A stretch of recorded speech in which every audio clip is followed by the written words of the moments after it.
pièce d'Arusek, ministre délégué auprès du ministre des Défenses, par Madame Nelly Jana Carter. Bienvenue.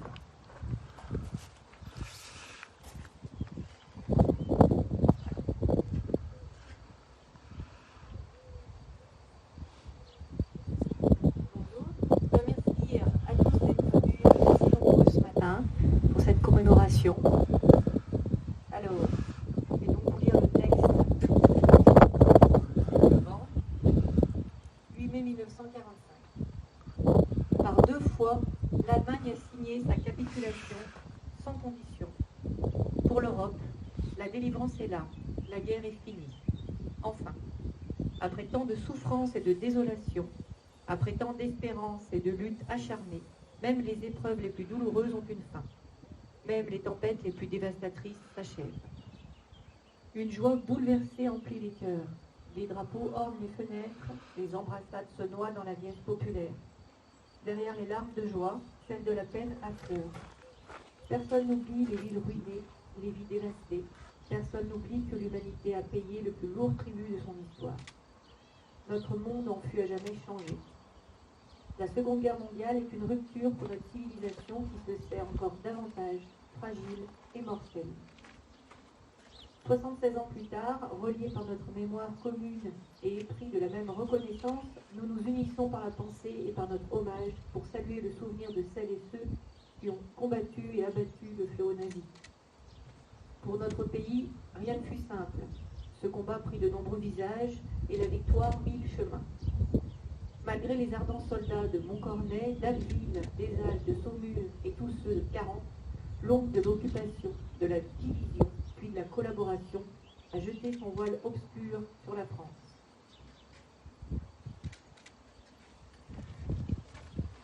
Il y a 80 ans, en 1941, les flambeaux de la résistance brillaient déjà. Le flot du refus et de l'espérance montait, tandis que la répression forgeait son funeste souvenir à Châteaubriand, au Camp de Fonds ou au Mont-Valérien. La France libre recevait les ralliements des territoires ultramarins et poursuivait son inlassable épopée. Dans les sables de Koufra, elle nouait un pacte avec la victoire et par la voix du colonel Leclerc, regardait déjà vers Strasbourg. À l'instar d'Hubert Germain, dernier des compagnons de la Libération, ce fut toute une jeunesse ardente et résistante qui refusa la défaite et l'avertissement, qui refusa de servir les desseins de l'occupant. Tous, ils ont permis à la France de s'asseoir à la table des vainqueurs. Cela fut rendu possible par le combat acharné des armées françaises et des armées alliées, par les forces françaises libres qui jamais ne cessèrent la lutte, par le dévouement des résistants de l'intérieur, par chaque Française et Français qui a refusé l'abaissement de la France et la négation de ses valeurs. Notre gratitude demeure indéfectible. Entendons les mots de Malraux. Un monde sans espoir est irrespirable. La victoire de 1945 est le succès de l'espérance, mais elle est aussi l'aube d'un nouvel effort collectif pour la reconstruction, pour la paix et pour l'Europe. Hier comme aujourd'hui, face aux épreuves et aux crises du temps, la nation française se tient debout, résiliente et espérante. Unis et solidaires, souvenons-nous de l'adversité surmontée et de la liberté reconquise. Texte résonne d'autant aujourd'hui.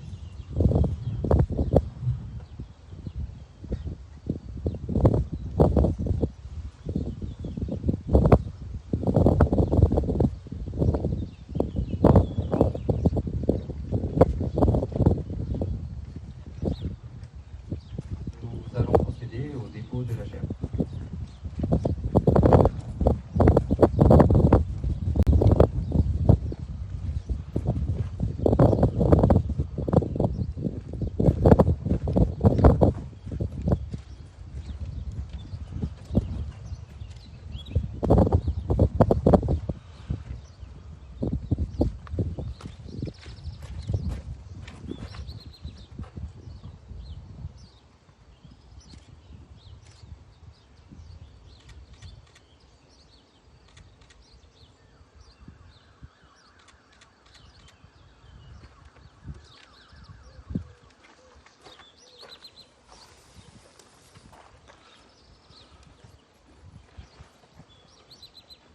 Aux morts.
La cérémonie touche à sa fin. Pour ceux qui le souhaitent, un dépôt de gerbes va avoir lieu sur le monument mort situé sur les digues de Noyaré, route de La Vanne.